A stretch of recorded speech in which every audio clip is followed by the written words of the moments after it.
बिस्मिल्लाहिर्रहमानिर्रहीम। मुअज़्ज़ज़ नाज़रीन, अस्सलामु अलैकुम। डॉक्टर तौकीर अपने यूट्यूब चैनल पर आज एक नई चीज़ के साथ हाज़िर है।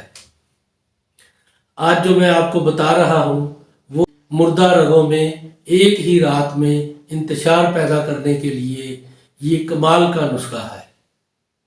ऐसे नौजवान और 40 साल से ऊपर के मर्द हजरात जिनके नफ्स मुर्दा हो चुके हैं, उनके नफ्स के अंदर बिल्कुल हरकत नहीं है, ज़िंदगी की रंगीनियों से तंग हैं, अपना इलाज करवा कर थक चुके हैं, वो बिल्कुल मायूस ना हो।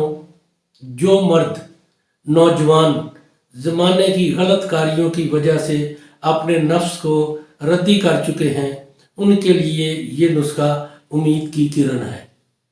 एक ही रात में उनके नफ्स के अंदर इंतशार पैदा हो जाएगा। नाज़रीन, इससे पहले कि मैं इस नुस्खे के बारे में बताऊं, आप मेरा चैनल सब्सक्राइब कर लें और बेल आइकॉन को प्रेस करें ताकि मेरी हर नई आने वाली वीडियो का नोटिफिकेशन आप तक बआसानी पहुंचता रहे। ये नुस्खा है नाज़रीन, अपने नफ्स की पुश्त और पहलू को कपड़े की रगड़ से ऐसा सुरख करें कि खून फटने के करीब हो जाए। फिर आपने मगज़ जमाल गोटा एक दाना लेकर पत्थर पर कतरे पानी के कतरे गिराकर उसको अच्छी तरह घिसें। फिर उसका लेप अपने नफ्स पर कर दें और ऊपर पान का पत्ता बांध दें।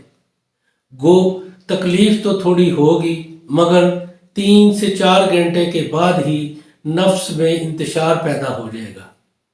जब मालूम हो कि नफ्स पर आबला पड़ गया है तो पट्टी खोल दें और जब आबला खूब भर जाए तो आबले में छेद करके पानी निकाल दें और आबले को दुरुस्त करने के लिए वो मक्खन जो 100 दफ़ा पानी से धोया गया हो उसमें कदरे कथ मिलाकर बारीक पीसकर मक्खन में मिलाकर बतौर मरहम उस आबले पर लगाएं। 2-4 रोज़ में आबले का ज़ख्म बिल्कुल ठीक हो जाएगा।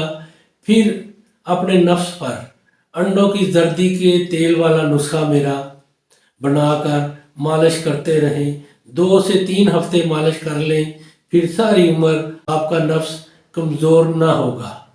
नाज़रीन, ये बहुत ही कमाल का तरीका है।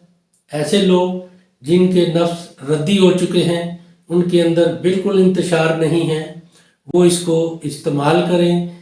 इंशाअल्लाह एक ही रात में उनके नफ्स के अंदर इंतशार पैदा हो जाएगा। नाज़रीन, इसको बनाएं, इस्तेमाल करें और अपनी राय मेरे कमेंट्स बॉक्स में ज़रूर दीजिए। इसको लाइक और शेयर भी कीजिए। अल्लाह ताला आपका हामी और नासर हो। खुदा हाफिज़।